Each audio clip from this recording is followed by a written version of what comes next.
Watch Spin Doctor in action. Our scientific test will prove to you that you'll get 250 to 400% more backspin by using the Spin Doctor. But you don't need that. You're going to prove it. When the best golfers in the world, like Greg Norman, Davis Love, and Tiger Woods, want to improve their game, they call Butch Harmon for help. Let's hear Butch talk about Spin Doctor. Hey, watch this. I got something brand new in golf that you're going to love, the Spin Doctor. You'll have more fun practicing with this just like I did. Watch this shot.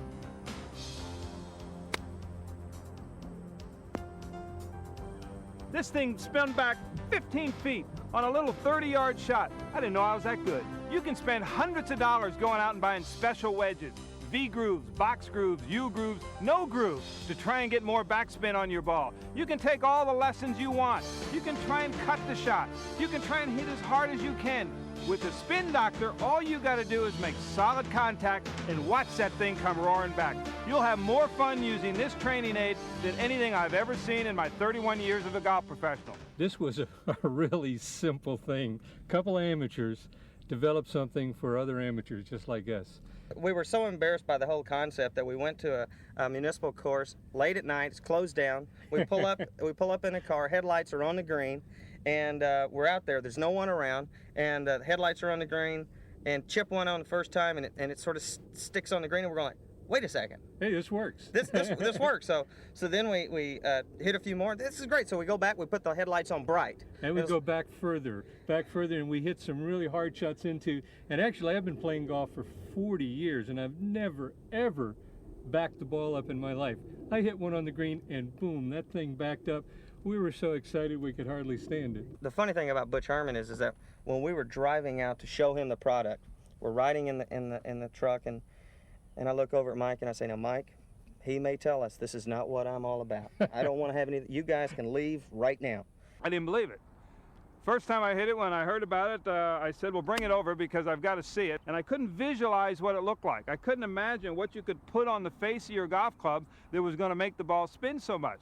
It's reverse grooves, so it really puts backspin on the ball. Even on some little shots, you can actually hear the ball in the air spinning. It's unbelievable. It's like a little buzzsaw as it goes in there. It's like a little munchkin going bzzz. And he went out there and he hit the first one, he hit the second one, he hit the third one. 3 hours later, after I was done hitting it, I wouldn't give it back. I thought it was the greatest thing I've ever seen. I've never had so much fun hitting practice balls as I have with this thing. The beauty of it is, after you use it for a while, you're so used to staying down on the shot, staying down and hitting the ball crisply, because every time you do, you back the ball up 15, 20 feet with this thing. When you take it off, you make your normal swing, you stay down at a one bounce and stop. That's why I like it as a teaching aid. My good friend Kevin Kirk's going to take you through some instructional stuff that's going to show you how to hit 100-yard shots, 50-yard shots, 30-yard shots, and that all-important lob shot over the bunker. On every one of these shots he shows you, he's going to teach you how you can do it, and you'll stop the ball and back it up from all lies. The beauty of the Spin Doctor, even in high grass around the green. If you make contact, the ball one bounces and stops. Watch our students Joan and Rich use Spin Doctor for the very first time. It just hits and stops. Isn't it fantastic?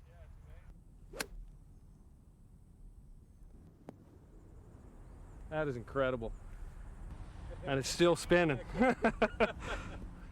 You guys ready to go? Sure. Okay, let's get started. All right, mechanically, when we start talking about these pitch shots, there's three major areas we look at. The first area is our starting position. The second area is going to be the basic movement that we're going to make. And the third part is the actual striking of the golf ball itself. When you grab a hold of the golf club, I'm going to encourage you to use your normal full swing grip. In terms of aligning the club face, we want to make sure the club face is perpendicular. We don't want the club face to angle to the left or to the right. One of the very common problems we see in pitching is that people tend to angle their club faces to the right with the idea that that's going to help them get the golf ball up in the air. They get the golf ball up in the air by having the club face square to the line with enough loft to create the desired height and result. We want to make sure the body angles are parallel with a special emphasis on the shoulders. The eyes will also be parallel with the lower body. If you choose to angle the lower body off just slightly, that's okay. We're going to have the golf ball position in the center of the chest with the feet fairly close together. And the weight's going to be fairly evenly distributed on the shot. There's no need to really start leaning real hard onto the left foot. The shaft will be tilted forward just slightly. We'll notice it points right about at the left tip with the ball position in the center of the chest. And once we kind of get those few things taken care of, that takes care of our starting position. Everybody pretty clear on that so far? Sure. Okay. Next thing we'll get into is the basic movement of the club, and basically what we're going to be looking at is taking this triangle created by the arms and the shoulders, letting the body move the triangle, and then letting the triangle move the club. There's really no need to try to start scooping this shot with your hands and wrist.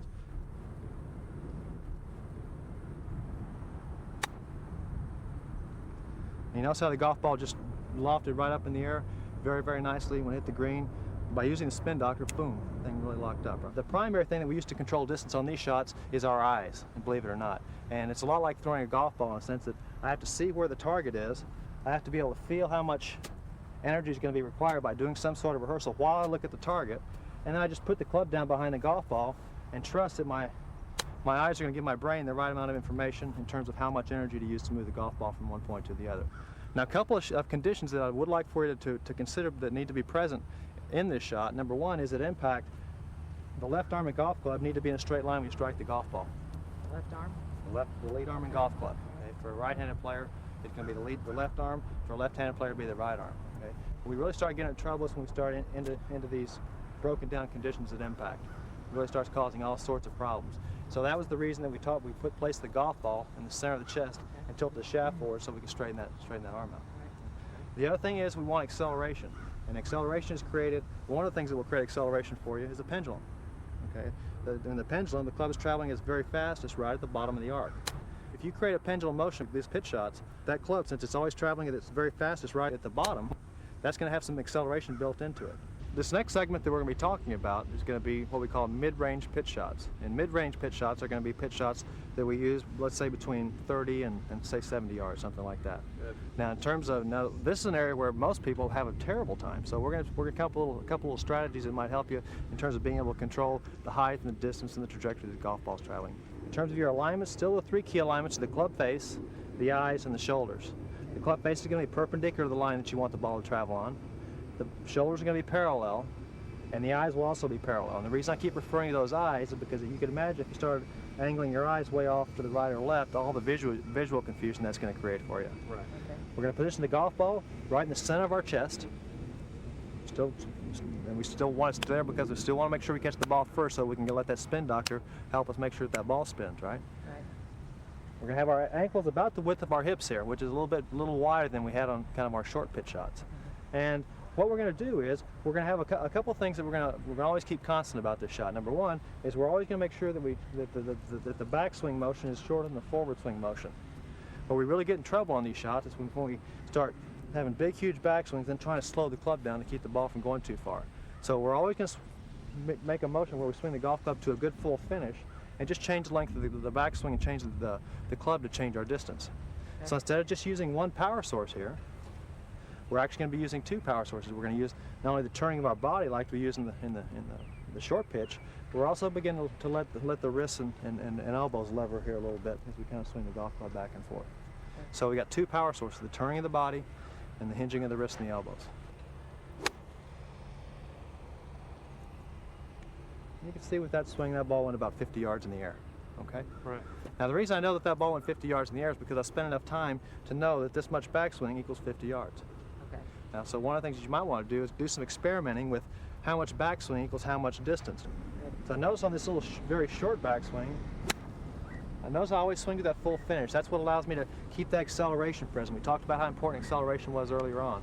And that acceleration is really an important part of being a good pitcher of the golf ball. Notice now as I kind of make a little bit longer backswing, how the ball went a little bit further, right? And the only thing I really changed there was simply the length of the backswing. That ball went probably 15 yards further or so. So keep the same tempo, just keep change the same tempo. All we're changing is the length of the backswing. And I actually wrote those yardages down and taped them on the back of my shaft, which is a good idea. A lot of players are doing that. But notice on these shorter shots, because that I don't really have the full amount of speed, that ball is kind of hitting and really just stopping. It doesn't have that full, really roaring backspin that you get when you get the maximum speed built up. Right. When you get to a swing that let's say that long right there, right, you're probably going to start dealing with a tremendous amount of backspin. When that ball hits a green, if it hits the right surface, it becomes screaming back. Okay. There's only two ways to stop the golf ball. One's with height, and one's with spin. Right. So if you want to get the golf ball up in the air and land it softly, you have to have more loft. If you want it to spin, you have to have more speed. Okay. Good. One of the things I would encourage you to do is just see if you couldn't use the turning of your body and your arm swing a little more together. I get a sense of maybe just kind of pulling your arms back by themselves. There you go. Very good right there. That was terrific. Very nice.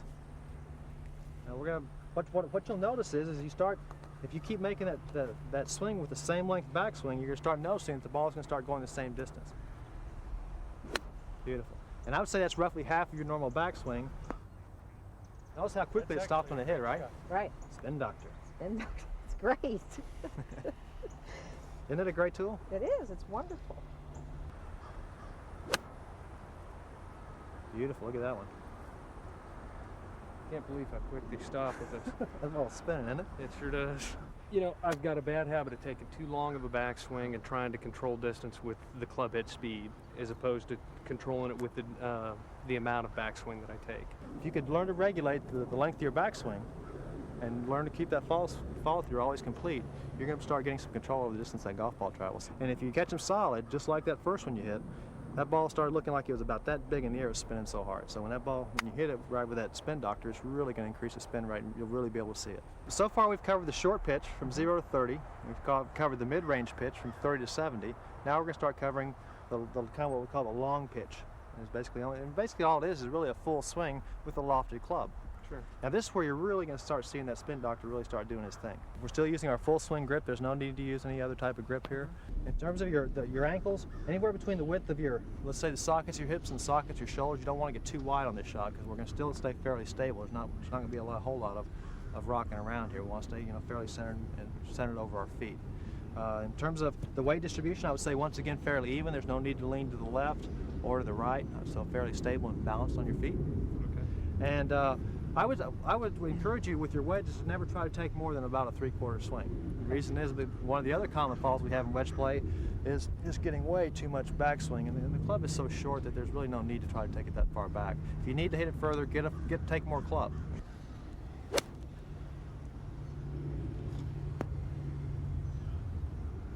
You see that thing spin? That's great. Look at that. It was fabulous. Unbelievable. It's really neat. It is. And that's what this thing does for you. I mean, when you hit it solid, it's going to spin. So all you got to do is catch it solid.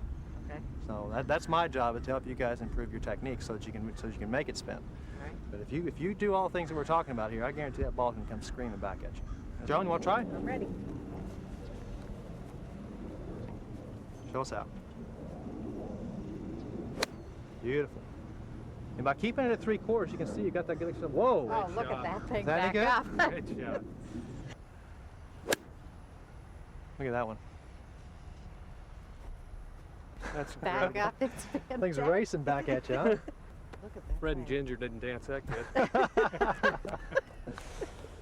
These spin doctors can be used on not only your wedges, but also your 7, 8, 9 irons. And one of the things I would encourage you to do is to place it on your L wedge or your pitching wedge, or like I said, even a 7 or 8 or 9 iron. And it's useful on any type of approach shot really into the green. The next thing we're going to talk about is going to be the lob shot. And the lob shot is a shot where you need to create a little bit extra height. There's a couple things you can do to create that extra height. Number one is you can move the golf ball a little bit further forward, because by the thing that you need for extra height is you need extra loft. So by moving the golf ball, let's say from the center of the chest to the left armpit, you can see that straightens the shaft up a little bit and adds a little bit of loft onto the club. Right. So by just going from, let's say, our standard pitch shot, where you can see the ball is driven down just slightly, as I move the golf ball forward, you can see the golf ball gets up in the air without me having to do any work at all. So I just kept everything exactly the same. Ball pops up in the air by simply moving the golf ball forward. Now, I would encourage you to use your L wedge when you do this, because if you use a sand wedge and it starts skidding around on the ground, it's going to cause the club to bounce up and hit the golf ball, and it's going to go way too far. In terms of the alignments are going to change a little bit. Normally we use the club face perpendicular and the other angles parallel, but here we're going to leave the club face perpendicular, but begin to open the body angles. On this little short lob shot, notice we're still kind of using our little short pitching action, right? We're not into the long swing yet, so notice that my feet are still fairly close together, my weight's still fairly even on my feet. The path of the club here is going to follow my body angles. It's not going to really be going the same direction that it has been going in the past. It's going to actually kind of swing a little bit from out to in, just ever so slightly, and the club face is going to be used to kick the golf ball back towards the target. So it's just like in the shorter shot that we did, we're going to keep this all straight? Right. I would say you still are looking for that inline condition at impact. There's no need to try to scoop the golf ball. And that's one of the very, very common errors that happens in this shot. Are you not breaking your wrist at all? You're just taking the triangle backward and forward? The wrist may break a little bit as a result of the extra motion that's necessary to create the speed, Okay. but it's not a conscious actually hinging of the wrist like we do kind of in the mid-range pitch shot. Okay. All right, so I'll demonstrate here a couple times, let you see it, and you may notice a little bit of hinging, but it's not a conscious. I still feel like I'm just using the triangle. Okay. All right, so here we go. Now, if we want to create more height, what we're going to do is simply open our body angles a little bit more. So we increase maybe from 10 degrees open to 20 degrees open, but still keeping the club face angling down the target line, which does what? Puts the ball up in the air, allows us to swing a little harder, so we end up with more height and more spin. So you can see that if I wanted to, I could really open my body angles as much as 45 degrees open, keep the club face open, wide open like this, and take almost a full swing, and have the golf ball go only maybe 15 or 20 yards. Where's your weight? My weight's evenly distributed on my feet. There's no need for me to really start leaning. Okay. Okay, that's another one of the common problems that we do have in pitching is we start leaning and then the angle of attack gets real steep and we end up with problems. Okay. We're going to go a little bit longer swing, a little more height, more spin. So we're going to open your body angles up maybe a little bit more and just start making a little bit longer swing on the same angle. So you're still swinging kind of on an angle that's kind of going a little bit this way, right? Right. Okay. So I get the sense you're going a little bit out to in here. Look at that one. What do you think, that ball's not spinning? Oh, I bet it is. Whoa! Great. That thing's really coming back. It's incredible. So this is where you're really going to start seeing a tremendous amount of spin with the spin doctor. This is where it's really going to start giving you some good feedback. When you start swinging with that high amount of loft and high amount of speed, that ball's really going to start coming back at you. Okay. Let's try it again. That was terrific.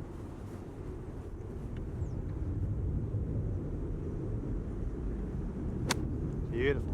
Look how hard you're swinging. That ball's going maybe 40 yards in the air, and look at it come back. Good gosh.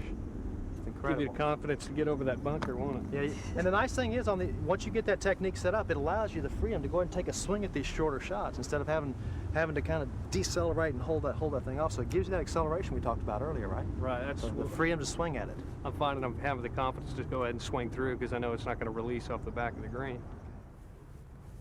One of the things the reverse groove technology can provide for us is the opportunity to displace a lot of foreign material, such as grass, water, or any substance that might get between the club face and the golf ball. But with the spin doctor, it's going to really allow us to displace much of the grass that's between the golf ball and the club face. In terms of your alignments, it's a lot like the lob shot we played earlier, where we put the club down behind the golf ball and place it at the target, and then we open our body angles while leaving the club face angling towards the target. Our ankles will be about the width of the sockets of our hips because we're going to be taking a fairly long swing here on this shot. It's going to take quite a bit of speed to get down through that grass. The ball is going to be positioned, I would say, pretty much in the center of the chest here because we're really going to have to kind of make sure that we have a little steeper angle of attack. And so as we start swinging the golf club, we're going to put a little bit more weight up on our front foot here, just to increase the steepness of the angle. We really have to make sure the club gets traveling up and down here, that it doesn't travel too shallow. The shot will look something like this. You can see that I kind of slide that club up underneath the golf ball. The ball pops up in the air and lands very, very softly. Beautiful. And notice using the spin doctor, when that ball hits the ground, it's still spinning, even out of that deep rough. That's great. That's incredible is what that is. It is. Because you'd think it'd normally run forever. Usually they will out of here. They're going to have to run a little bit, but you know, the fact that the spin doctor is displacing some of the foreign matter, when it hits the ground, that's it. One good thing, when the average player is trying to hit a wedge shot and put any kind of spin on it, what he does is he makes too much of a cutting swing motion to cut across it. With the spin doctor, it teaches you just to stay down, to make solid contact and make a nice, smooth, rhythmic swing, because when you make solid contact with this, it's going to land on the green, you're going to spin it back. You're going to have so much fun doing it, you're going to want to do it again. The more you try it, the easier you see how it is to do, how it is to use this thing, how often you can spin this ball, how easy it is to spin this ball. By just making a normal swing, making good solid contact, the ball hits on the green and comes back. The beauty of that, most people when they try and hit a wedge, they're trying to lift it up in the air, they come up on it, they don't stay down and hit it. With the spin doctor, it's so much fun, it's easy just to stay there, make a swing, hit the ball, watch it spin back. Man, I love this thing.